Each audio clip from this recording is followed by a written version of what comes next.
Hello everyone, मेरा नाम है तरुण। आप देख रहे हैं पाठशाला ऋषिकेश और आज हम करने जा रहे हैं सोल्यूशन उत्तराखंड के प्रैक्टिस सेट नंबर 24 का। ये प्रैक्टिस सेट आपको हमारे टेलीग्राम चैनल पाठशाला ऋषिकेश ग्रुप सी में हर सैटरडे को फ्री ऑफ कॉस्ट दिया जाएगा। आप टेलीग्राम चैनल को ज्वाइन कर सकते हैं। ठीक है, तो देखिए पहला क्वेश्चन, हिंदी वर्णमाला में ऊष्म व्यंजन कौन से हैं? ठीक है, ऊष्म व्यंजन कहे जाते हैं, ऊष्म संघर्षी व्यंजन कहा जाता है। किसे कहा जाता है? तो ये कहा जाता है ऑप्शन ए आपके श, श, स और ह। इनका प्रोनाउंसिएशन उच्चारण बहुत ही महत्वपूर्ण है। तो क्या होता है इनका उच्चारण? तो इनका उच्चारण होता है श, श, स और ह। ठीक है, त, थ, द, द, ट, ठ, ढ, ढ। जो बाकी के ऑप्शन है ये क्या है? ये आते हैं वर्गीकरण में। ठीक है, संज्ञा की द्विरुक्ति हो तो उनके बीच कौन सा चिन्ह लगता है? तो संज्ञा की द्विरुक्ति हो तो उनके बीच कौन सा चिन्ह लगता है? अवतरण, योजक, कोष्ठक या फिर निर्देशक। तो उनके बीच लगता है ऑप्शन बी आपका योजक चिन्ह। अवतरण की बात करेंगे तो जो इस तरीके का चिन्ह होता है जिसे हम सिंगल इन्वर्टेड या डबल इन्वर्टेड कॉमा बोलते हैं वो होता है अवतरण चिन्ह। कोष्ठक यानी ब्रैकेट्स, आपके अलग अलग तरीके के ब्रैकेट्स होते हैं। ठीक है ना, और निर्देशक चिन्ह जो आपका इस तरीके से लगता है उसे बोलते हैं हम निर्देशक चिन्ह। ठीक है, सूची एक में दिए गए धातु को सूची दो में दिए गए प्रत्यय से सम्मिलित कीजिए। ठीक है, पाठ धन इक, चाल धन आ, झटक धन पशु या पशु धन अक। ठीक है, तो ये तो पाठ का बनेगा अक, पाठक यानी ए का 4। तो ए का 4 किस में दिया गया है? तो ए का 4 दिया गया है ऑप्शन, ठीक है, पाठ धन अक पाठक। ठीक है, चाल धन आक चालाक। ए बनेगा, देखिए ए जाएगा कहाँ इसमें? चालाक। ठीक है, झटका और पशु इक। तो ए का 4, तो ए का 4 किस में है? ठीक है, ए का 4। बी का चाल धन आक चालाक, बी का 3, तो बी का 3। ठीक है, सी झटक धन आ झटका यानी सी का 2, ये देखिए, और पशु धन एक यानी 4 का 1। तो ऑप्शन बी इसका सही उत्तर होगा।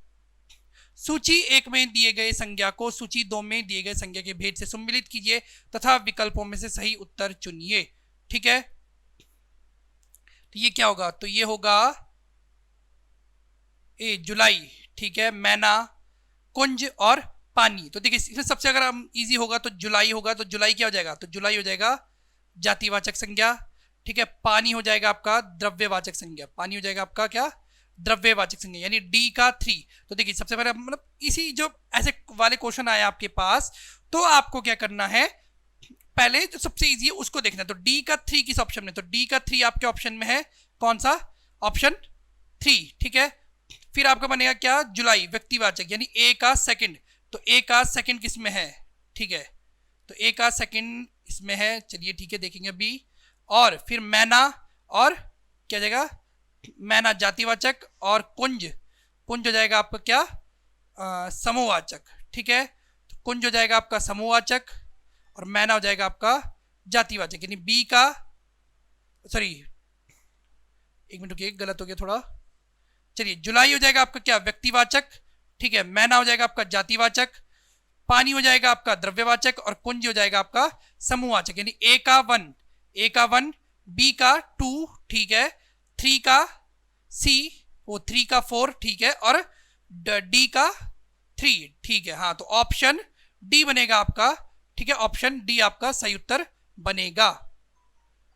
द्वार द्वार भटकना में प्रयुक्त द्विरुक्ति द्वार द्वार है क्या है? पारस्परिक संबंध बताने के अर्थ में, अतिशयता प्रकट करने के अर्थ में, भेद बताने के अर्थ में, समग्रता प्रकट करने के अर्थ में। तो देखिए द्वार द्वार भटकना यानी ये समग्र जगह के बारे में बता रहे हैं, तो समग्रता प्रकट कर रहा है द्वार द्वार शब्द। ऑप्शन डी इसका सही उत्तर होगा।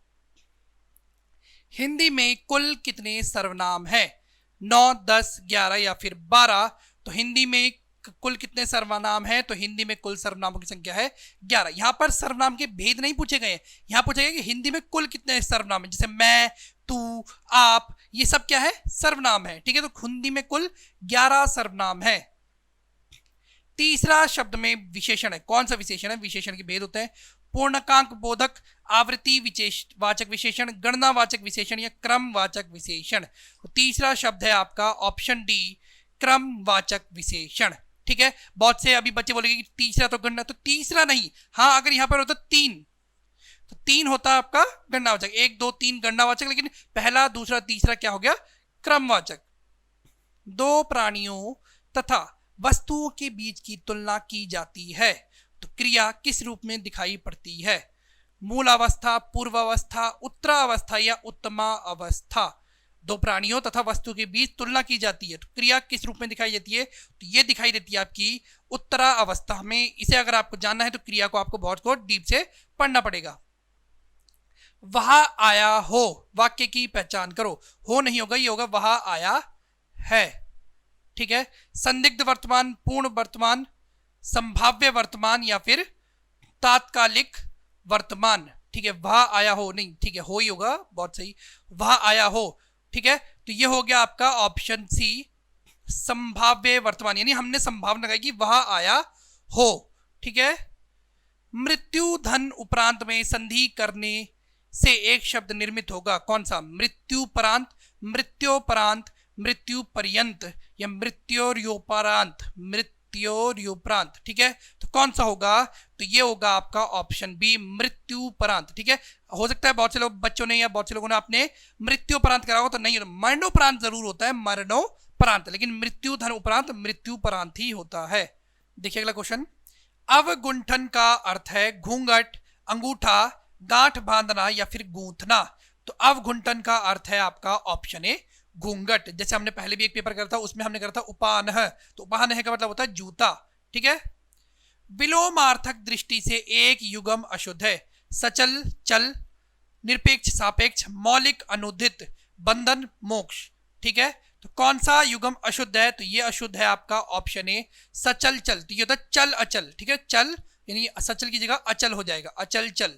ठीक है, ये चल अचल संपत्ति बोलते हैं बहुत बार वो। धनंजय का पर्याय यानी पर्यायवाची है गुडाकेश, धनुर्धर, मृत्युंजय या फिर सारथी। तो धनंजय का अर्थ है आपका ऑप्शन ए, गुडाकेश, यानी जिसने नींद पर विजय पा ली हो। ठीक है, धनंजय, धनुर्धर बहुत से बच्चे बोलेंगे, लेकिन धनुर्धर नहीं होता है। ठीक है, धनुर्धर क्योंकि बहुत अलग अलग मतलब लेकर आता है, इसलिए।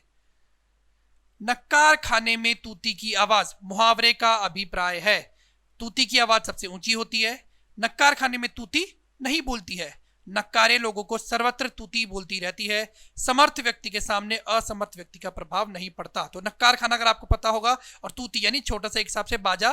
ठीक है, नक्कार खाने में तूती की आवाज क्या ही मायने रखती है, यानी समर्थ व्यक्ति के सामने असमर्थ व्यक्ति का प्रभाव नहीं पड़ता। ठीक है, ऑप्शन डी।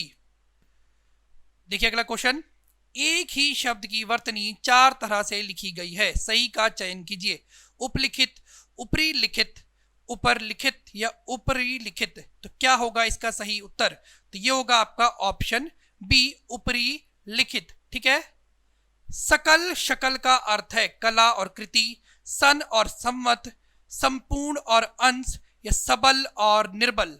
ठीक है, तो सकल और शकल। ठीक है, तो सकल घरेलू उत्पाद बोलते हैं, इकोनॉमिक्स में आपने पढ़ा होगा कभी ना कभी। ठीक है, तो सकल यानी होता है संपूर्ण, तो एक ही ऑप्शन है दूसरा, और शकल का मतलब होता है अंश, तो ऑप्शन सी इसका सही उत्तर होगा।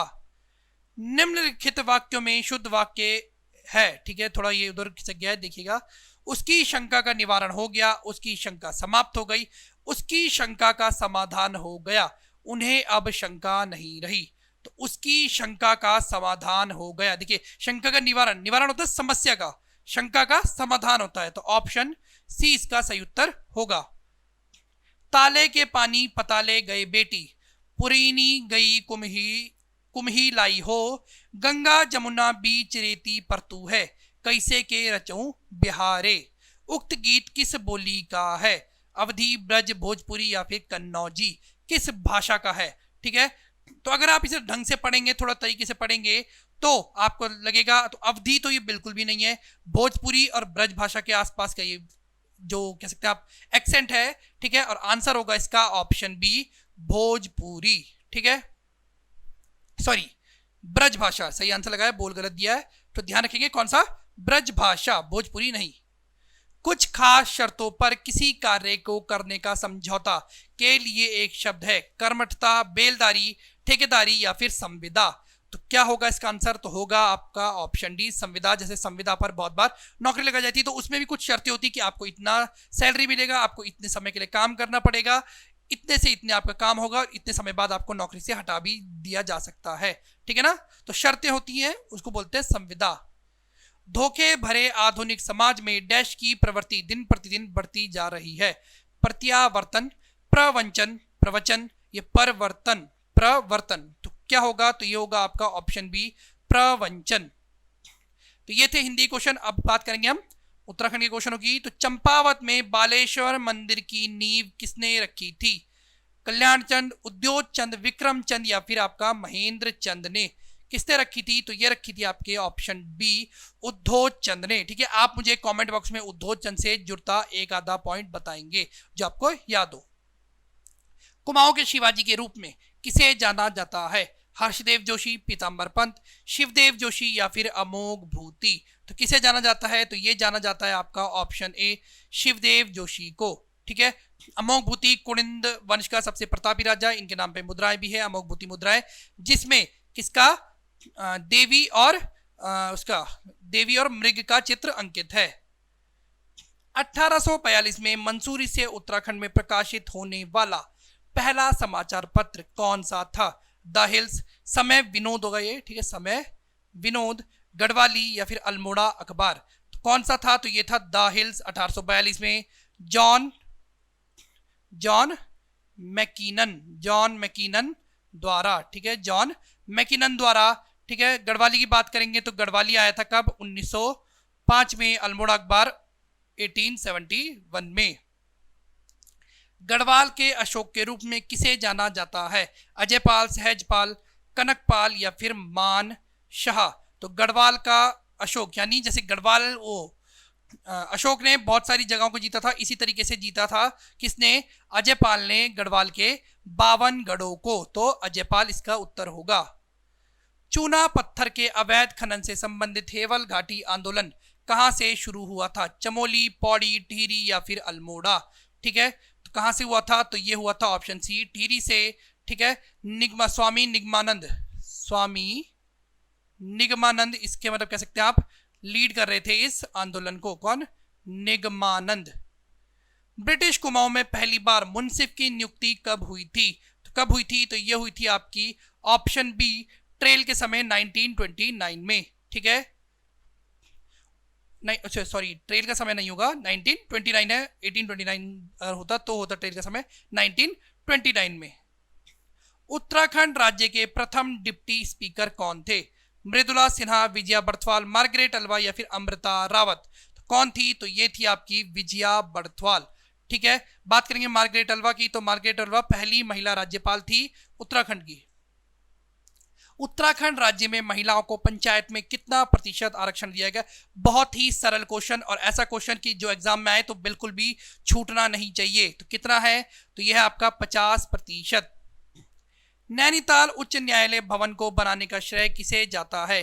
कॉटली, सेंटनी मैकडोनल्ड, चैटवुड या फिर पी बैरन। ठीक है, तो किसे जाता है? तो ये जाता है सेंटनी मैकडोनल्ड को। ठीक है, बनाने का श्रेय और डिजाइन अलग अलग दोनों चीजें होती हैं, डिजाइन अलग है और बनाने का श्रेय अलग लोगों को। चैटवुड की बात करेंगे तो चैटवुड भी देहरादून या फिर कह सकते हैं उत्तराखंड की एक बिल्डिंग से जुड़े हुए हैं। कौन सी है वो बिल्डिंग, वो आप मुझे कमेंट में बताएंगे। पी बैरन की बात करेंगे तो इन्होंने 1841 में नैनीताल की खोज की। ठीक है, 2011 की जनगणना के अनुसार जनसंख्या के आधार पर निम्नलिखित जिलों को आरोही क्रम में व्यवस्थित करें। ठीक है, उत्तरकाशी, रुद्रप्रयाग, बागेश्वर और चंपावत। ठीक है, तो सबसे क्या करना है? अनुसार जनसंख्या के आधार पर निम्नलिखित को आरोही क्रम में। ठीक है, बागेश्वर, फिर रुद्रप्रयाग, उत्तरकाशी और चंपावत, यानी 3 4 2 1। अच्छा, बढ़ते क्रम लगाना है। ठीक है, 3 4 2 1। तो ऑप्शन सी इसका सही उत्तर होगा। 2011 की जनगणना के अनुसार जनसंख्या के आधार पर निम्नलिखित जिलों को आरोही क्रम, ठीक है ना, तो बढ़ते हुए क्रम में लगाना है। तो यानी सबसे पहले हमें सबसे कम देखना है इनमें से, तो सबसे कम होगा कौन सा? बागेश्वर, फिर चंपावत, फिर रुद्रप्रयाग और लास्ट में होगा उत्तरकाशी। ठीक है, तो 3 4 2 1 इसका सही उत्तर होगा। 1890 में कसार देवी मंदिर के दर्शन किसने किए थे? जवाहरलाल नेहरू, सुभाष चंद्र बोस, महात्मा गांधी या फिर स्वामी विवेकानंद। तो किसने करी थी? तो ये करे थे स्वामी विवेकानंद ने। स्वामी विवेकानंद का उत्तराखंड से काफी अच्छा रिश्ता रहा है, मौसी फॉल्स कहाँ स्थित है? देहरादून, अल्मोड़ा, चंपावत या फिर बागेश्वर? तो देहरादून में स्थित है आपका मौसी फॉल्स। कार्तिक स्वामी मंदिर किस जिले में स्थित है? तो यह स्थित है आपका रुद्रप्रयाग जिले में, क्रौच पर्वत पर स्थित है। कौन से पर्वत पर? क्रौच पर्वत पर। और किसने बनवाया था? तो हिम्मत सिंह बुटोला, हिम्मत सिंह बुटोला, हिम्मत सिंह बुटोला द्वारा बनाया गया था। निम्नलिखित में से कौन सा ऋषिकेश का सबसे पुराना मंदिर है? कैलाश निकेतन मंदिर, भारत मंदिर, शत्रुघ्न मंदिर या फिर सप्तऋषि मंदिर? तो भारत नहीं होगा, भरत मंदिर, और आंसर भी इसका यही होगा। सबसे पुराना मंदिर है भरत मंदिर ऋषिकेश का। और ऋषिकेश एकमात्र स्थान है जहां पर राम, लक्ष्मण, भरत और शत्रुघ्न चारों भाइयों के मंदिर हैं। खतलिंग रुद्रा देवी यात्रा किस जिले में आयोजित की जाती है? पौड़ी, टिहरी, चमोली या फिर उत्तरकाशी? ठीक है, तो खतलिंग रुद्रा देवी यात्रा होती है आपकी ऑप्शन डी, उत्तरकाशी में। ठीक है ना। देखिए अगला क्वेश्चन, हथनी कुंड स्थित है चकराता, चंबा, विकासनगर या फिर यमुनानगर में? तो हथनी कुंड स्थित है आपका ऑप्शन ए, चकराता में। उत्तराखंड में सबसे बड़ा बेसिन किस नदी का है? तो सबसे बड़ा बेसिन का बात करेंगे तो काली नदी। लेकिन अगर हम बात करेंगे सबसे बड़ा वन बेसिन किसका है, वन बेसिन, तो वो हो जाएगी आपकी कौन सी नदी? टॉन्स। ठीक है। राजाजी नेशनल पार्क को प्रोजेक्ट टाइगर में किस वर्ष शामिल किया गया? 2016, 2010, 2006, 2010, 2016 या फिर 2020? तो कब किया गया? तो ये मुझे ऑप्शन गलत लग रहे हैं थोड़ा। ये 2016 का हम बना रहे थे 2015। ठीक है ना। 2015 में 48वें टाइगर रिजर्व के रूप में शामिल किया गया। किस वर्ष में रामगंगा राष्ट्रीय उद्यान का नाम बदलकर जिम कॉर्बेट राष्ट्रीय उद्यान कर दिया गया? 1958, 1952, 53 या फिर 57? तो ऑप्शन डी 1957 इसका सही उत्तर होगा। बहुत बार 56 भी आता है, 57, क्योंकि हम 56 में ऑप्शन में नहीं है, तो 57 इसका आंसर होगा। उत्तराखंड में एनआईटी की स्थापना किस वर्ष हुई? 2008, 2009, 2010 या फिर 2011? तो कब हुई? तो ये हुई थी आपकी 2009 में। आप मुझे कमेंट बॉक्स में बताएंगे कि एनआईटी कहां पर स्थापित हुई है।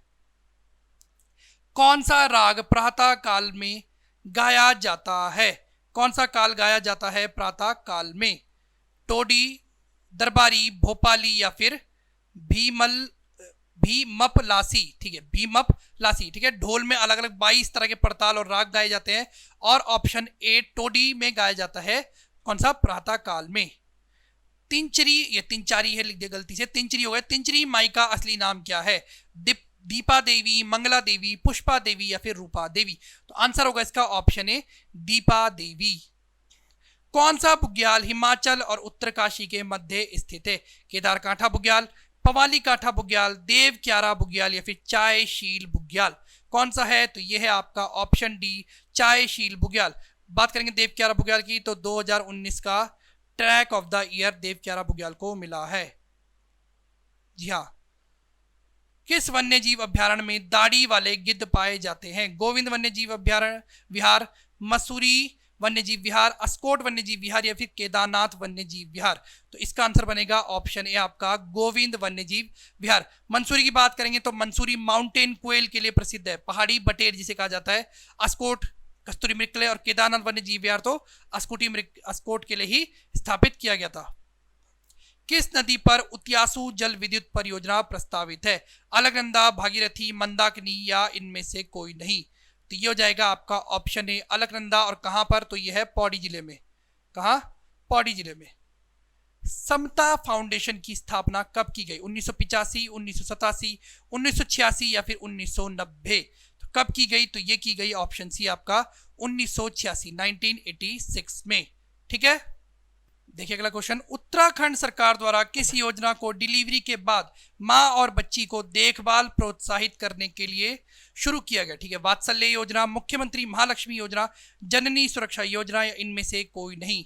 ठीक है, तो कौन सी योजना शुरू की गई? तो ये की गई ऑप्शन बी आपकी मुख्यमंत्री महालक्ष्मी योजना। ठीक है, 30 जून 2021 को ये योजना शुरू की गई। ठीक है, इसमें जो मतलब डिलीवरी के बाद माँ और बच्चे हैं उनकी देखभाल को प्रोत्साहित करने के लिए अलग तरीके से कार्य किया जाता है, मतलब धनराशि देकर किया जाता है। जननी सुरक्षा योजना उससे पहले से चल रही है, जिसमें 5,000 की राशि उन्हें दी जाती थी, और वात्सल्य योजना भी चल रही है कब? 2021 से। रौसली खाल कोरिया खुरात इको टूरिज्म सर्किट उत्तराखंड के किस जिले में प्रस्तावित है? ठीक है, किस जिले में प्रस्तावित है? तो ये प्रस्तावित आपका टिहरी गढ़वाल में। नीति आयोग द्वारा उत्तराखंड राज्य में किन जिलों को आकांक्षी जिलों इंस्पिरेशनल डिस्ट्रिक्ट के रूप में पहचान दी गई? हरिद्वार और उधम सिंह नगर, हरिद्वार और देहरादून, उधम सिंह नगर और नैनीताल, पिथौरागढ़ और उधम सिंह नगर। तो ऑप्शन ए हरिद्वार और उधम सिंह नगर। उत्तराखंड की नर्स जिन्हें मरणोपरांत फ्लोरेंस नाइटिंगेल पुरस्कार से सम्मानित किया गया, बहुत बड़ी बात है ये, कौन है? कमला थापा, मंजू थापा, सोनिया थापा या फिर वीना शर्मा। तो ये है आपकी ऑप्शन ए कमला थापा। कुमाऊनी होली प्रतिवर्ष प्रारंभ होती है श्रृंगार की होली से, खड़ी होली से, फाग की होली से या निर्वाण की होली से? तो इसका आंसर होगा ऑप्शन डी निर्वाण की होली से। जो लोग कुमाऊं से जुड़े होंगे उन्हें ये जरूर पता होगा। उत्तराखंड की नदियों के संबंध में निम्नलिखित कथनों पर विचार कीजिए तथा नीचे दिए गए कूट से सही उत्तर का चयन कीजिए। ठीक है, टॉन्स यमुना की सहायक है, बिल्कुल है। बिलंगना भागीरथी की सहायिका है, बिल्कुल है। पिंडर गंगा की सहायिका है, बिल्कुल गलत। मंदाकिनी अलकनंदा की सहायिका है, बिल्कुल सही, यानी तीसरा ऑप्शन गलत है। तो सभी सही है, बिल्कुल भी नहीं। केवल 1 2 3 सही है, 3 तो बिल्कुल भी नहीं है। 2 3 4 सही है, बिल्कुल भी नहीं। केवल 1 2 और 4 सही है। ऑप्शन डी इसका सही उत्तर बनेगा। माय इंडिया, इंडिया नहीं होगा, इंडिया होगा, पुस्तक के लेखक कौन है? शेखर पाठक, रस्किन बॉन्ड, बैरिस्टर मुकुंदीलाल या फिर जिम कॉर्बेट? तो कौन है? तो ये है आपके ऑप्शन डी जिम कॉर्बेट। ठीक है ना। उत्तराखंड राज्य की सबसे पुरानी जल विद्युत परियोजना है लोहिया हेड परियोजना, पथरी परियोजना, चीला परियोजना या फिर ग्लोगी परियोजना? कौन सी है? तो ये है आपकी ग्लोगी परियोजना। 1907 में स्थापित और 1909 में इसने प्रोडक्शन शुरू किया। 1909 में ही मंसूरी में पहली बार बिजली पहुंची थी। देखिए अगला क्वेश्चन, निम्नलिखित सूचियों की कुछ रचनाएं और उनके रचनाकारों के नाम दिए गए हैं, सही रूप में सम्मिलित समुच्चय का चयन करें। ठीक है, इधर रचनाएं हैं, इधर रचनाकार हैं, तो देखेंगे तो ओकले एवं गैरोला रचनाकार और इधर रचनाएं। ठीक है, तो ओकले एवं गैरोला ने लिखी है हे दत्तात्रेय, हिमालयन परिचय, हिमालयन फोकलोर या फिर भारतीय लोक संस्कृति का संदर्भ। तो इन्होंने लिखी है आपकी ऑप्शन 3 यानी ए का 3। तो ए का 3 कितने में है? तो ए का 3 यानी ऑप्शन ए बाहर।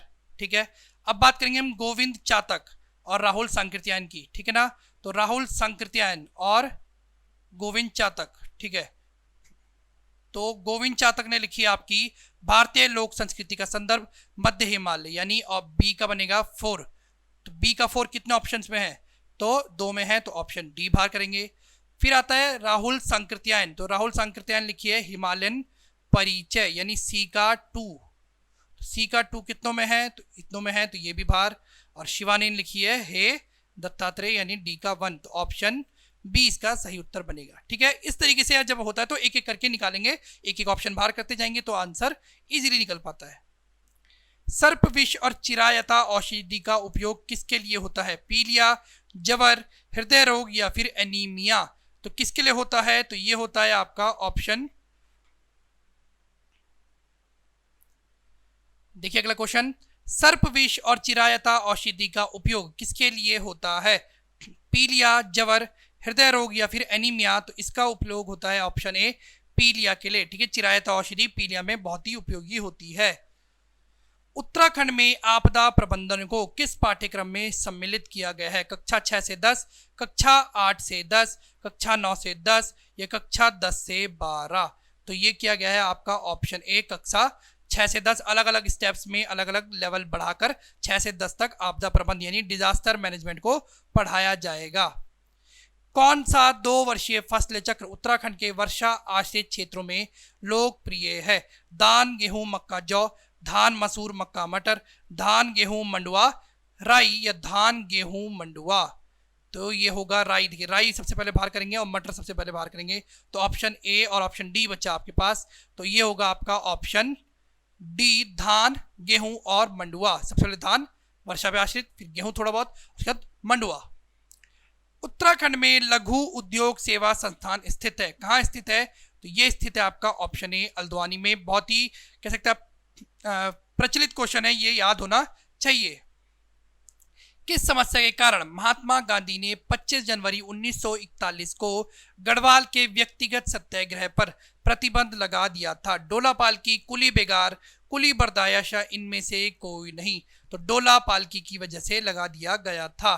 ठीक है, ये थे उत्तराखंड और हिंदी से संबंधित क्वेश्चन। आगे क्वेश्चन आपको जीएस वाले सर बताएंगे। धन्यवाद। हेलो एवरीवन, स्वागत है आपका पाठशाला ऋषिकेश के यूट्यूब चैनल पर।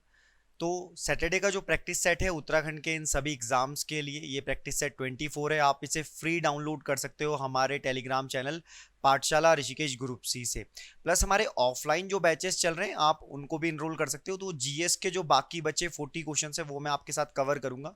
स्टार्ट करते हैं। आपको कोशिश करनी है कि आप फटाफट जीएस के क्वेश्चन पहले पढ़ें और जितना जल्दी हो सके आंसर करें। अगर आपको एक नया क्वेश्चन लगे, इन्फॉर्मेशन अच्छी लगे तो आप उसे नोट्स बना सकते हो, ऐड कर सकते हो अपने नोट्स पर। पहला क्वेश्चन स्टार्ट करते हैं। क्वेश्चन नंबर 61 है ये प्रैक्टिस सेट का। देखिए इस प्रैक्टिस सेट को बनाया इस तरीके से गया है कि जिसमें आपका जो ऑल ओवर कंटेंट है यानी कि जो जीएस हिस्ट्री सिलेबस है वो पूरा कवर हो जाए। तो पहला क्वेश्चन है हिस्ट्री से, निम्नलिखित में से किसे सर्वश्रेष्ठ स्तूप मानते हैं? देखो स्तूप या स्तूपा जो है ये बुद्धिज्म जैनिज्म धर्म से, खास करके बुद्धिस्ट धर्म से निकला है। तो स्तूप वहां से आया है। और वर्तमान समय में आप देखेंगे तो हालिया दिनों में जो हमारा राष्ट्रीय एम्बलम है या नेशनल एम्बलम या राष्ट्रीय चिन्ह है अशोक के सारनाथ से लिया गया है ना। वहां पर जो ललाट है उसको हमने अभी संसद भवन में मोदी जी ने इनॉग्रेट किया है, तो वो भी आप ध्यान दे सकते हो। उसी से रिलेटेड क्वेश्चन है कि सर्वश्रेष्ठ स्तूप बताना है। 4 ऑप्शन आपके पास है। देखिए जो सांची का स्तूप है, सांची का जो मध्य प्रदेश एमपी में है, ठीक है, ये जो एमपी में सांची का स्तूप है जो अशोक ने स्टैब्लिश किया था, ये सबसे ज्यादा फेमस स्तूप है, सर्वश्रेष्ठ है। इसका आर्किटेक्चर भी, उम्मीद है आपको समझ आ रहा होगा। अगर मैं बरहूत स्तूप की बात करूं तो ये भी मध्य प्रदेश में हो जाएगा। सारनाथ की बात करूं यूपी में हो जाएगा। यहीं से हमने अपना नेशनल एम्बलम लिया है जिसमें आप शेर के मुख और उसकी कंट्रोवर्सी अभी देख पा रहे होंगे। इसके ऊपर पूरी वीडियो है, वो भी आप चेकआउट कर सकते हैं। आंध्र प्रदेश में अमरावती जो राजधानी है ये वहां पर स्तूप है। तो ये था हिस्ट्री का एक मजेदार क्वेश्चन। अब बात करते हैं पाठशाला ऋषिकेश कोचिंग इंस्टीट्यूट की। इसके सभी ऑफलाइन बैचेस अवेलेबल हैं इन सभी एग्जाम्स के लिए। तो आप चाहें नए बैचेस में मंडे से जो नए बैचेस बन रहे हैं उनके लिए एनरोल कर सकते हैं। अगला क्वेश्चन देखिए, क्वेश्चन नंबर 62 है। कहा गया गुप्त स्वर्ण मुद्रा को कहा जाता था, यानी कि गुप्ता पीरियड, गुप्ता एम्पायर में जो गोल्ड की मुद्रा, स्वर्ण की जो मुद्रा होती थी उसका क्या नाम होता था, क्या नाम उसे दिया जाता था? 4 ऑप्शन आपके पास हैं, कारशापण, निस्क, दिनार और सुवर्ण। तो ये क्वेश्चन जब आप करें तो देखिए जो एंशिएंट हिस्ट्री का पार्ट है उसमें गुप्तास पीरियड और मौर्य एम्पायर को मोस्ट इंपॉर्टेंट मान करके तैयारी करें। दिनार जो थी, दिनार वो गुप्ता एम्पायर की स्वर्ण की मुद्रा थी, यानी कि स्वर्ण की मुद्रा को उस समय पर दिनार कहा जाता था। अरे ये बात समझ में, याद भी आप कर सकते हैं इसको साथ साथ। आगे चलते हैं। कुछ दर्शन हमें मिले हैं जिनको फिलॉसफी रही है जिनकी, जैसे न्याय दर्शन को अगर हम बात करें तो न्याय दर्शन को प्रचारित किस वैज्ञानिक ने, माफ कीजिएगा किस व्यक्ति ने किया था? चरवाक ने, कपिल ने, गौतम ने या जैमिनी ने? इस क्वेश्चन को जब आप पढ़ रहे हो तो आपको लगेगा कि एंशिएंट हिस्ट्री से कौन सा क्वेश्चन है। तो देखिए कई सारे ऐसे लोग हुए जिन्होंने कुछ स्पेशल फिलॉसफी किसी अन्य धर्म को लेकर के दी है। उसमें से न्याय दर्शन ऋषि गौतम द्वारा दिया गया दर्शन है। इनको ही अक्षपाद के नाम से जाना जाता था। उम्मीद है आपको ये बात समझ आएगी और आप इसे नोट डाउन कर लेंगे। न्याय दर्शन, ठीक है। षट दर्शन यानी कि 6 दर्शन है, उनमें से एक दर्शन है न्याय दर्शन। आगे चलते हैं। खजुराहो टेम्पल, खजुराहो के मंदिर संबंधित हैं। तो 4 ऑप्शन आपके पास हैं, किस धर्म से संबंधित है? बौद्ध धर्म, हिंदू धर्म और जैन धर्म या जैन धर्म। 4 ऑप्शन में जब आप देख रहे होंगे तो खजुराहो टेम्पल्स की अगर हम बात करें तो ये भी मध्य प्रदेश में है, एमपी में है, और ये बनाए थे चंदेलों ने। किन्होंने बनाए थे? तो चंदेलों ने बनाए थे। चंदेल राजवंश से रिलेटेड ये हैं खजुराहो टेम्पल। अब इसको आप जब ध्यान से पढ़ेंगे तो आप देखेंगे कि यहाँ पर लगभग जो टेम्पल थे तो वो 84 थे, मतलब लगभग 84 मंदिरों की खोज की जा चुकी है, वो वहां पर अवेलेबल हैं। ये हिंदू और जैन धर्म से संबंधित है, मतलब दोनों जो मंदिर हैं वो हिंदू और जैन धर्म की आकृतियां या उनसे संबंधित हैं। तो खजुराहो टेम्पल मध्य प्रदेश में है और कहां पर, किस चीज से संबंधित है? हिंदू और जैन धर्म से। उम्मीद है यहां तक आपको क्वेश्चन समझ आया होगा। एंशिएंट हिस्ट्री जो था वो हमने इसको इस तरीके से क्लियर किया। आगे देखिए बहुत ही प्यारा क्वेश्चन मध्यकालीन मेडिवल इंडिया से, बार बार आने वाला क्वेश्चन है। आप सभी जानते हैं कि मेडिवल इंडिया के कई सारे आक्रमणकारी लोगों ने आक्रमण किया भारत पर। उन्हीं में से एक क्वेश्चन है, मोहम्मद बिन कासिम द्वारा सिंध की विजय कब हुई? मोहम्मद बिन कासिम जो था वो पहला अरब मुसलमान था। क्या था? पहला अरब मुसलमान था जिसने क्या किया था, सिंध पर आक्रमण किया था, पहला अरब मुसलमान था। अब सिंध पर किया था तो सिंध का शासक कौन था, तो इस व्यक्ति का नाम है दाहिर। दाहिर नाम का व्यक्ति वहां पर जो था वो शासक था। और मोहम्मद बिन कासिम ने 712 ईस्वी में, कब, 712 ईस्वी में, देखो इसको नोट कर लो, याद भी कर लो साथ साथ, है ना। MB के मोहम्मद बिन कासिम ने पहला आक्रमण, जो पहला अरब मुसलमान था, सिंध पर किया और उसमें विजय पाई और उस समय जो शासक था वो था दाहिर। उम्मीद है बात आपको समझ आई होगी। अगला क्वेश्चन है मैच ऑफ द फॉलोइंग के बारे में, 4 मोस्ट फेमस जो युद्ध हैं या मोस्ट पॉपुलर जो वॉर हुई हैं उनसे रिलेटेड। जैसे पहला क्वेश्चन है पानीपत का तीसरा युद्ध, यानी कि पानीपत, बैटल ऑफ पानीपत का जो तीसरा वॉर था ये कब हुआ था, तो सही मेल नहीं बताना है, ये जरूरी है।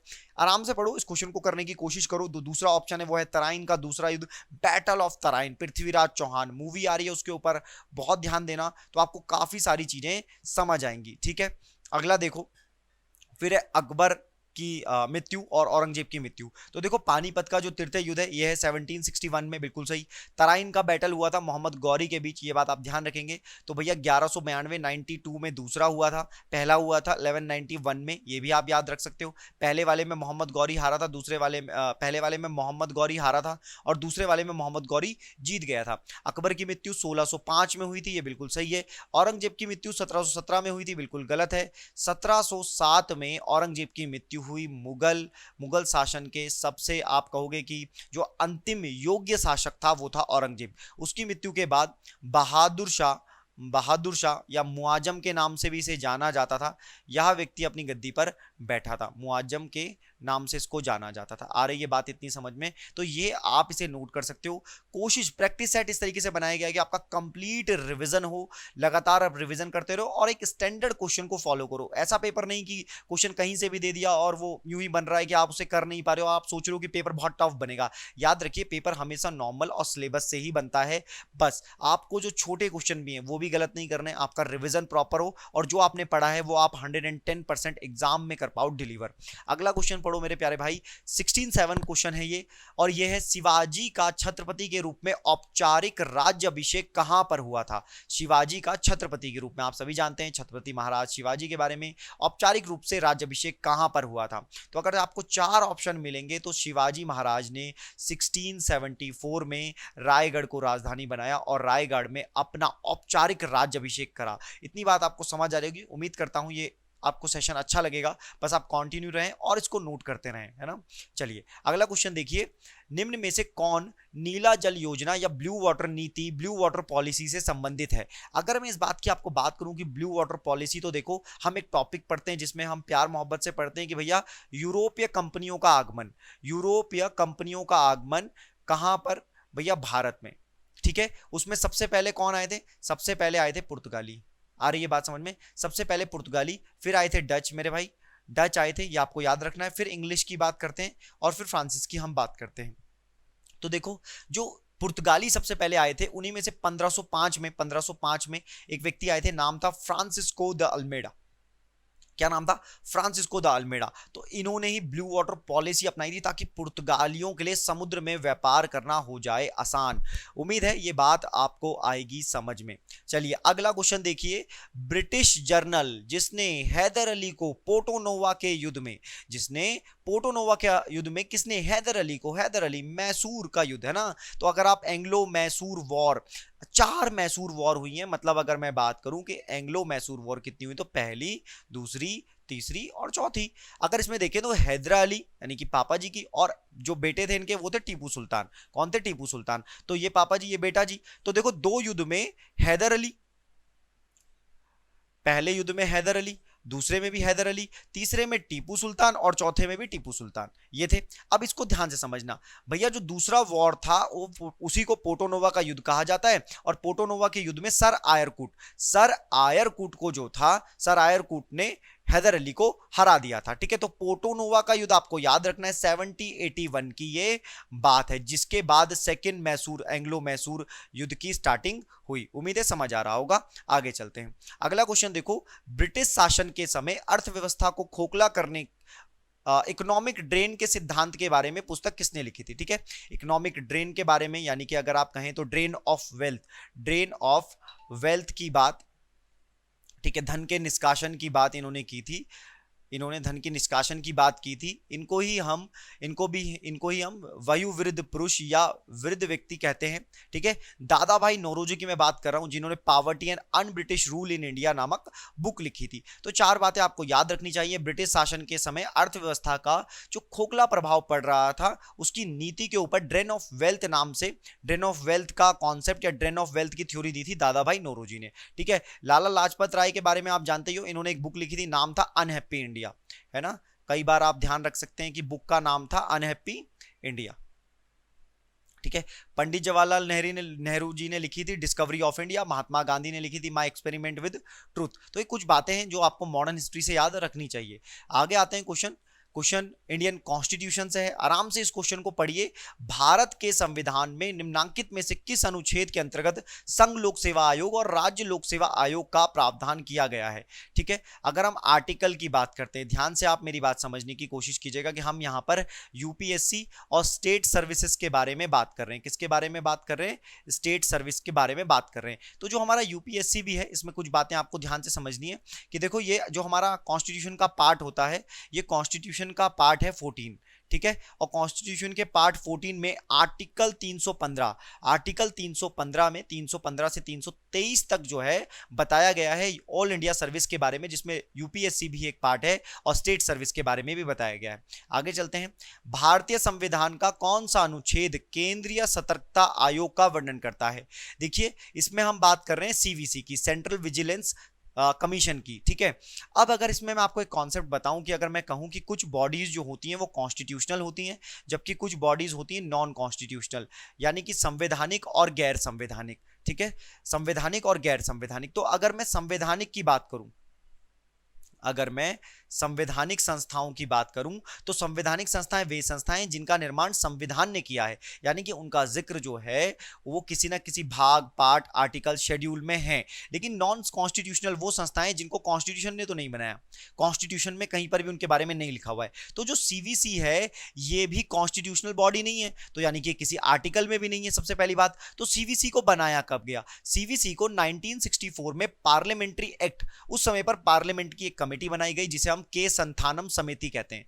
ठीक है, के संथानम कमेटी ने सिफारिश किया था, फिर जाकर हमने सीवीसी को बनाया था। उसके बाद क्या हुआ, 2003 में एक पार्लियामेंट्री एक्ट पास किया और फिर हमने इसे पार्लियामेंट्री एक्ट से स्टेचुअरी बॉडी बनाया, या हमने इसे संवैधानिक, माफ कीजिएगा, सांविधिक बॉडी बनाया। अंग्रेजी में इसको कहते हैं स्टेचुरी बॉडी। ठीक है, इसको कहते हैं स्टेचुरी बॉडी। तो ये भी आप ध्यान रख सकते हैं, ये एक अच्छा क्वेश्चन है, नोट करिए, हो सकता है कि आपके एग्जाम में देखने को मिले। आगे आते हैं, भारतीय संविधान में संशोधन के लिए विधेयक लाया जा सकता है। क्वेश्चन पढ़िए, 4 ऑप्शन आपके सामने, केवल लोकसभा, केवल राज्यसभा, या तो लोकसभा या राज्यसभा, भारत के सर्वोच्च न्यायालय में। तो एक ऑप्शन तो बाहर है, बाकी सारे आसान ऑप्शन हैं। अगर हम कॉन्स्टिट्यूशनल अमेंडमेंट की बात करें कि संविधान में संशोधन कैसे होता है, तो अमेंडमेंट करने के 3 तरीके हैं। 3 में से जो 2 तरीके हैं वो है आर्टिकल 368 में, जिसको हमने कहां से लिया है? जिसको हमने लिया है साउथ अफ्रीका से। मतलब हमारे कॉन्स्टिट्यूशन में हमने ये जो तरीका अडॉप्ट किया है कॉन्स्टिट्यूशनल अमेंडमेंट का, ये किया है साउथ अफ्रीका से। ये कैसे होता है? देखो, हमारे यहाँ अगर अमेंडमेंट करना है तो लोकसभा, राज्यसभा से अमेंडमेंट होगा, यानी कि या तो लोकसभा स्टार्ट करे या राज्यसभा स्टार्ट करे, और उसके बाद अमेंडमेंट होने के बाद वो जाए प्रेसिडेंट के पास और प्रेसिडेंट कर दे उसको पास। एक तरीका तो ये है। तो यानी कि अगर विधेयक संशोधन का है तो या तो वो लोकसभा से स्टार्ट हो या वो राज्यसभा से स्टार्ट हो, तब जाकर के वो प्रोसेस आगे बढ़ेगा। और अगर जरूरत पड़ेगी और स्पेशल मेजॉरिटी के साथ हमें आधे स्टेट प्लस अगर हमें बहुमत चाहिए तो हमें आधे स्टेट से भी पास कराना पड़ेगा, जिसे हम कहते हैं स्पेशल मेजॉरिटी प्लस आधे से ज्यादा स्टेट। उम्मीद है यहां तक आपको बात समझ आई होगी। आगे क्वेश्चन की तरफ चलते हैं। निम्नलिखित में से किस संविधान अधिनियम को लघु संविधान कहा गया था? Mini constitution of India. अगर आपको 42 अमेंडमेंट 1976 याद है तो इससे ज्यादा और क्या कहें, बस इतना ही याद कर लो कि 42वां अमेंडमेंट, इतना बड़ा अमेंडमेंट इंदिरा गांधी ने किया था जिसमें प्रियम्बल को यानी कि प्रस्तावना को भी अमेंड किया गया। इसमें 3 वर्ड जोड़े गए। तो जिन बच्चों को 3 वर्ड याद हैं वो कमेंट सेक्शन में लिख सकते हैं, बाकी देखें, है ना। वो मासूम बच्चे हैं जिन्हें अभी नहीं मालूम कि प्रियम्बल को भी एक बार अमेंड किया गया है, वो और एक बार कब किया गया है, 42वें अमेंडमेंट से 1976 से। ठीक है, अगर हम 44 की बात करें तो 44 1978 में किया गया है, और इससे जो हमारा प्रॉपर्टी का राइट था, संपत्ति का जो हमारा अधिकार था, उसको काट दिया गया, उसको निकाल दिया गया, उसको एक लीगल राइट बना दिया गया। आगे चलते हैं। 76 भारतीय संविधान के अनुच्छेद आर्टिकल 344 के तहत प्रथम राजकीय भाषा आयोग का गठन हुआ था। देखिए, अगर हम अपने संविधान की बात करें तो भाग 17 में आर्टिकल 343 से और 351 तक जो है हम लैंग्वेज के बारे में पढ़ते हैं। उसी में एक अनुच्छेद 344 जो कहता है कि राष्ट्रपति एक राजकीय भाषा आयोग का गठन कर सकता है। तो पहला आयोग कब गठन किया था? बहुत ही प्यारा और सुंदर सवाल, और ये सुंदर सवाल का आंसर है 1955 में बीजी खेर की अध्यक्षता में किया गया था। आगे देखिए, यूएनओ की बात करते हैं, यूनाइटेड नेशन ऑर्गेनाइजेशन की हम बात करें। यूएनओ सेकेंड वर्ल्ड वॉर के बाद एक ऐसा संगठन जो आगे भविष्य में ऐसी वॉर ना हो इसके लिए बनाया गया था। ठीक है, इसके पास सैन्य शक्ति भी है। संयुक्त राष्ट्र संघ की बात कर रहे हैं तो भैया संयुक्त राष्ट्र संघ बना था 1945 में, और अंतिम हस्ताक्षरकर्ता इसमें देश था 51वां पोलैंड, है ना।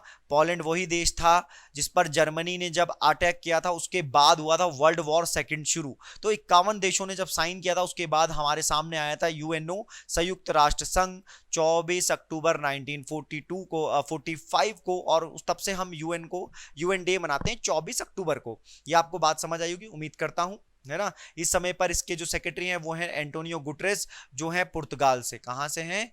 पुर्तगाल से हैं। चलिए आगे चलते हैं।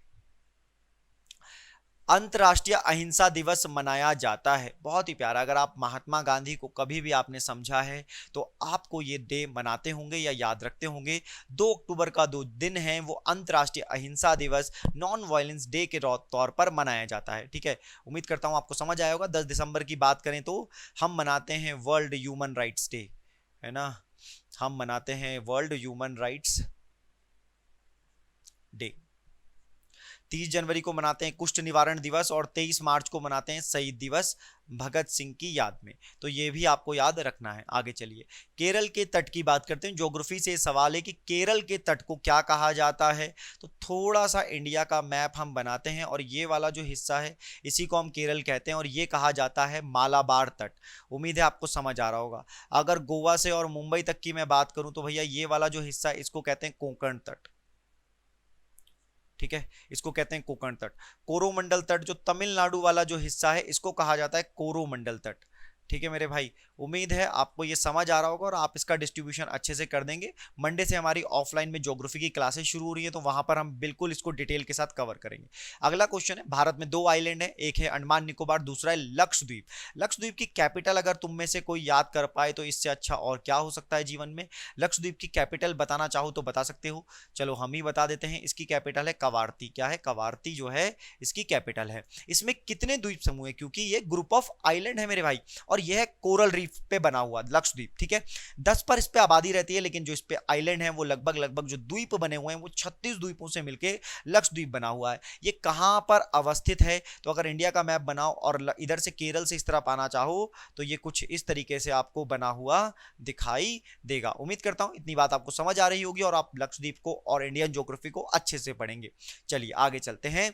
भारतीय मानक समय किस रेखांश पर अपनाया जाता है? अगर आपको अक्षांश और देशांतर यानी कि आपको अगर लैटिट्यूड और लॉन्गिट्यूड के बारे में भरपूर जानकारी है, और अगर आपको जानकारी नहीं है तो आप पाठशाला ऋषिकेश की प्लेलिस्ट में जाएं, गुलाटी सर ज्योग्राफी से सर्च करें, आपको ये दोनों चीजें मिल जाएंगी। ठीक है, पृथ्वी अगर पूरा गोला है तो उस पर जो इस तरह से लाइन खींची जाती है इसको कहते हैं अक्षांश रेखा, मतलब इसको कहते हैं लैटिट्यूड रेखा, और बाकी कहते हैं लॉन्गिट्यूड। लॉन्गिट्यूड का मतलब है देशांतर रेखा, है ना, देशांतर रेखा, जो कि आपके उसमें पूछा गया है। तो अगर पृथ्वी ये है तो इस तरीके से खींची गई जो रेखाएं हैं मेरे भाई वो कहलाती हैं देशांतर रेखा। देशांतर, देशों के समय पर कितना अंतर है। तो भारत का जो मानक समय है वो है 82.5 डिग्री, यानी कि 82.5 ईस्ट रेखांश पर। ये क्या होता है, कैसे होता है, वो पूरा इससे पहले वाली क्लासेस में बताया गया है और भविष्य में भी बताया जाएगा, तो आप हमारे साथ जुड़े रह सकते हैं। ये जाती है 5 राज्यों से। कितने राज्यों से? 5 स्टेट से रेखा गुजरती है, जिसमें पहला है उत्तर प्रदेश, दूसरा है मध्य प्रदेश, इसी के साथ छत्तीसगढ़ भी साथ में ले लो, बुरा ना मानो तो आंध्र प्रदेश भी, और उसके अलावा एक और ले लो, बोले उड़ीसा। ठीक है, ये 5 राज्य हैं। उम्मीद है इतना आपको समझ आएगा। आगे चलते हैं। 82 क्वेश्चन है, निम्नलिखित में से किसको भारत का पारिस्थितिक तप्त स्थल कहा जाता है। अब ये हिंदी में जब पढ़ा जाता है तो थोड़ा सा टफ हो जाता है, लेकिन ऑप्शन देखोगे तो शायद समझ पाओगे मेरे भाई। ज्योग्राफी का नहीं, एनवायरमेंट एंड इकोलॉजी का क्वेश्चन है, और ये बेहतरीन क्वेश्चन, और आने वाले समय में तुम्हारे एग्जाम में एनवायरमेंट से जरूर जरूर क्वेश्चन आने वाला है। ये वही क्वेश्चन है जो हर एग्जाम में देखने को मिलेगा। इसका मतलब क्या है, ये पूछना चाह रहे हैं कि जो इकोलॉजिकल हॉटस्पॉट होते हैं वो भारत में किसको इकोलॉजिकल हॉटस्पॉट कहा जाता है, पारिस्थितिकी तपस्थल कहा जाता है। अब वैसे तो भारत में तपस्थल जो है या जो हॉटस्पॉट रीजन है वो 4 हैं, लेकिन उनमें सबसे ज्यादा इंपॉर्टेंट या मेजर हॉटस्पॉट कौन सा है, इसको सवाल है। तो देखो, जो पश्चिमी घाट है, यानी कि जो इंडिया का वेस्टर्न घाट है, ये ईस्टर्न घाट हो जाएगा, जिसे अपन बोलते हैं पूर्वी घाट।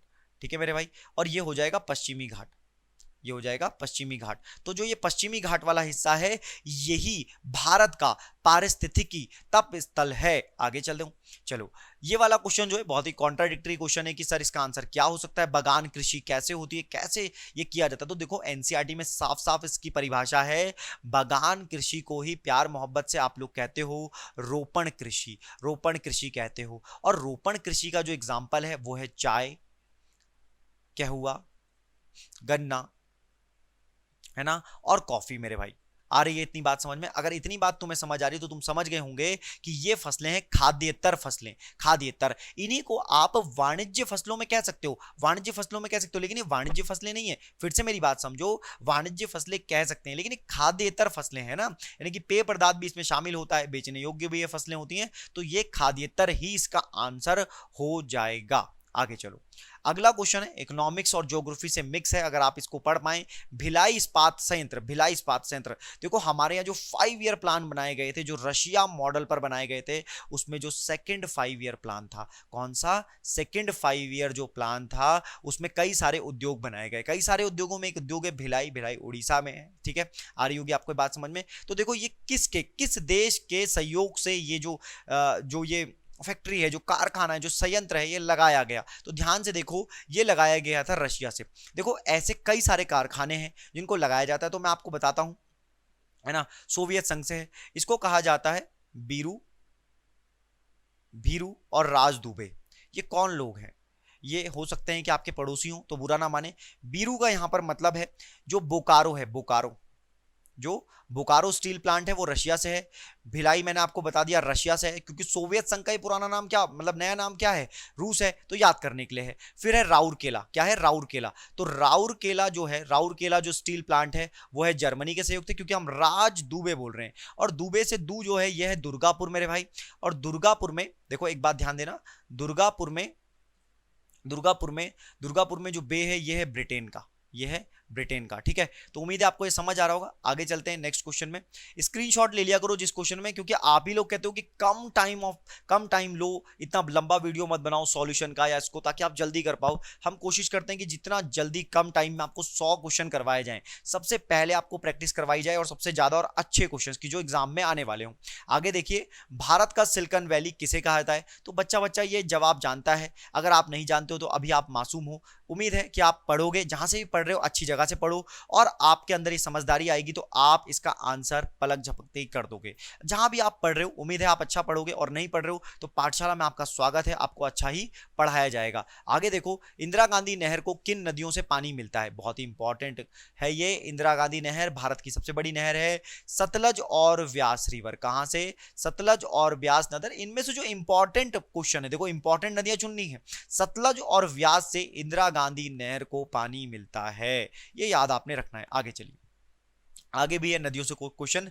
भारत में सबसे पुरानी नदी घाटी परियोजना है ना, रिवर जो प्रोजेक्ट है मल्टी डैम प्रोजेक्ट है रिवर, उसमें सबसे पुराना कौन सा है? तो देखो हमने जैसे ही हम आजाद हुए 1950 के टाइम पीरियड का टाइम था जब हमने नदी घाटी परियोजना को, जवाहरलाल नेहरू ने हमारे जो बांध हैं डैम है उन्हें मंदिरों की संज्ञा दी थी। उन्हें कहा था आधुनिक भारत के मंदिर साबित होंगे डैम। तो आज ये बात बिल्कुल सही है, इसी से हमें ऊर्जा मिली है, कृषि के लिए पानी वानी की सुविधाएं हमें मिलती है। दामोदर नदी वैली जो थी वो भारत में, स्वतंत्र भारत में सबसे पहले स्टैब्लिश की गई थी, पश्चिम बंगाल में वर्तमान समय में ये है, और ये यूएसए के टेंसी घाटी से ये ली गई थी। आगे देखो इस बात को भी समझो कि ये क्वेश्चन क्या कह रहा है। बहुत ही प्यारा क्वेश्चन है, अगर आप इसे समझ गए तो आसानी से आप कर पाओगे। हमारे देश में भारत में जो लास्ट जनगणना हुई है, जो सेंसस हुआ है, वो हुआ है 2011 में।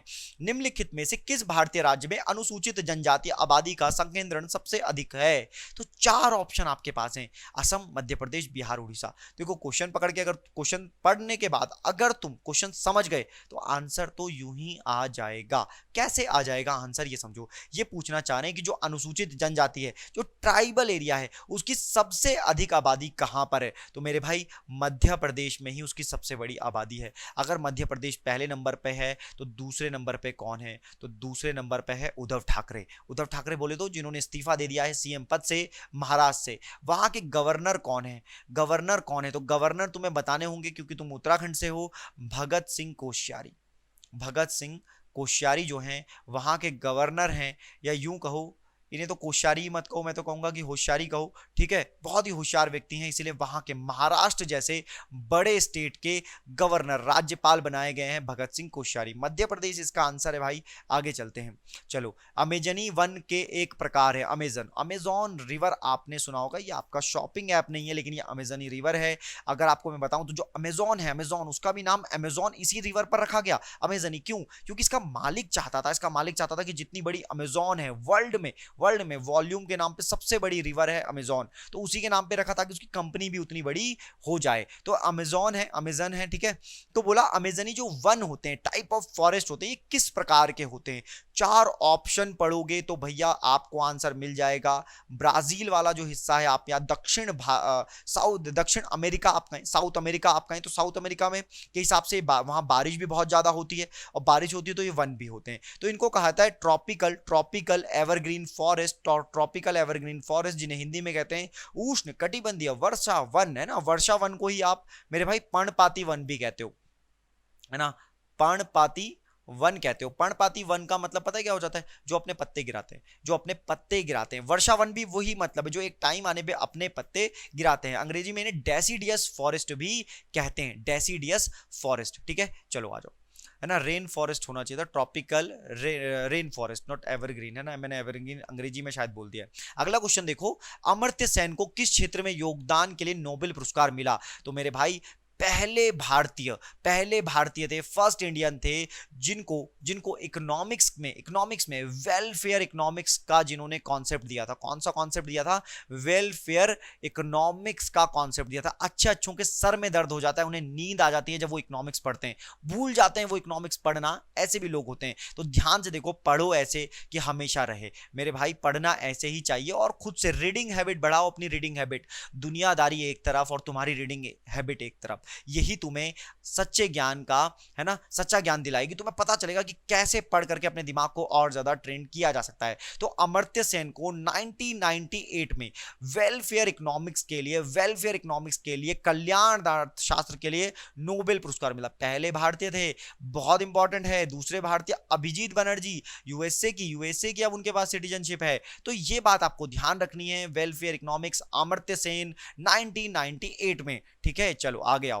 अगला क्वेश्चन, इन्फ्लेशन, मुद्रास्फीति किस कारण से होती है? इसमें मैं एक मिस्टेक जो हो गई थी, प्रैक्टिस सेट में वो मिस्टेक हो गई थी मेरे भाई। वो क्या हुआ था कि जो लास्ट वाला ऑप्शन है जिसका आंसर है, उसमें ए सी की जगह बी हो गया था, जिस वजह से एक समस्या उत्पन्न हो गई कि आंसर क्या होगा। तो इन्फ्लेशन कब होता है? पहला, इन्फ्लेशन हमेशा तब होगा जब डिमांड ज्यादा होगी सप्लाई से, पूर्ति से ज्यादा होगी मांग, तब आएगा इन्फ्लेशन। पहली चीज तो ये आप याद रख लो। तो यानी कि बात बिल्कुल सही, तो यानी कि ये वाला ऑप्शन, उत्पादन में हाश रहो अगर, ठीक है। ये डिमांड है, मांग, ठीक है, ये मांग है मांग, और ये होती है पूर्ति मेरे भाई। पूर्ति मतलब किसी चीज की सप्लाई। तो उत्पादन में, हाँ, जब उत्पादन में गिरावट हो जाएगी, उत्पादन में जब कमी हो जाएगी तो मुद्रास्फीति का कारण बनेगा, क्योंकि भैया जब हम सप्लाई ही नहीं दे पाएंगे, हमारे पास होगा ही नहीं सप्लाई करने को, तो भैया रेट बढ़ने लगेगा, प्राइस बढ़ने लगेगा, महंगाई बढ़ने लगेगी। या दूसरी बात क्या हो जाए, दूसरी बात, अगर मुद्रा पूर्ति वृद्धि हो जाए, मतलब यहां पर जो मनी सप्लाई है जनता के पास, समाज के पास, आपके पास, जो आप चाहते हो, पैसा ही पैसा हो जाए, इतना पैसा, पैसा ही पैसा, बहुत सारा पैसा, ठीक है। तो वो जो पैसा हो, तो उस वजह से क्या हो जाएगा, इन्फ्लेशन आ जाएगा मार्केट में। ये बात आपको याद रखनी है। मुद्रास्फीति इसी को प्यार मोहब्बत से कहते हैं। कभी भविष्य में हम आपको पढ़ाएंगे तो और अच्छे से समझाएंगे, एक्सप्लेन करेंगे। आगे आ जाओ। अब उसी इन्फ्लेशन नामक बीमारी को जब अर्थव्यवस्था में वो आती है, उसको कंट्रोल करने के लिए कई सारे टूल्स अपनाए जाते हैं। उसी में से एक टूल है मौद्रिक नीति, मॉनेटरी पॉलिसी। भारत में मौद्रिक नीति कौन बनाता है? बहुत प्यारा और आसान सवाल है। 4 ऑप्शन आपके पास हैं। अगर आपने मौद्रिक नीति के बारे में सुना है तो आपने भारतीय रिजर्व बैंक के बारे में सुना होगा, फादर ऑफ ऑल बैंक। यही मॉनेटरी पॉलिसी को गवर्न करता है या मॉनेटरी पॉलिसी को रेगुलेट करता है। कैसे करता है, कब करता है, कैसे करता है, समझाएंगे। Repo rate, reverse repo rate, CRR, SLR सब बता देंगे। आप हमारे साथ हमारे ऑफलाइन बैचेस में पढ़ना ना भूलें। स्वागत है आपका पाठशाला ऋषिकेश के यूट्यूब चैनल पर। अगली लाइन देखो, अगला क्वेश्चन देखो। भारत में पहली बोलती फिल्म कौन सी थी? आप बोलोगे ऐसा कैसे हो सकता है, सारी फिल्में बोलती रही होंगी, तो ऐसा नहीं था। भारत में राजा हरिश्चंद्र जो थी, एक मूक फिल्म थी, मतलब इसमें आवाज नहीं थी दोस्तों। फिर आलम आरा आई, ये 19 गलत हो गया है, लेकिन आलम आरा एक मूवी आई 1931 में, और आलम आरा भारत की पहली जो थी, ये आलम आरा पहली मूवी थी जो बोलती फिल्म थी, जिसमें आवाज थी। फिर है झांसी की रानी, ये कैसी मूवी थी? तो देखो, ये टेक्निकलर मूवी थी। टेक्निकलर मतलब इसमें शायद कलर वलर रखे होंगे इन्होंने, इस तरह से टेक्निकलर मूवी थी। टेक्निकलर, ठीक है, टेक्निकलर 3D मूवी रही होगी ये शायद। तो झांसी की रानी मूवी थी। आ रही है उम्मीद समझ में आपको? चलो आगे आ जाओ। अब पूछा ATM, तो बच्चा आज ATM यूज करता है, ठीक है, गूगल पे भी वैसे यूज करता है, लेकिन ATM, तो आपको बताना है कि ATM का पूरा नाम क्या है, ATM का फुल फॉर्म क्या है। 4 ऑप्शन आपके पास है, लेकिन आसान सवाल है तो ज्यादा समय नहीं लेंगे ऐसी फुल फॉर्म को बताने के लिए। आगे चलते हैं।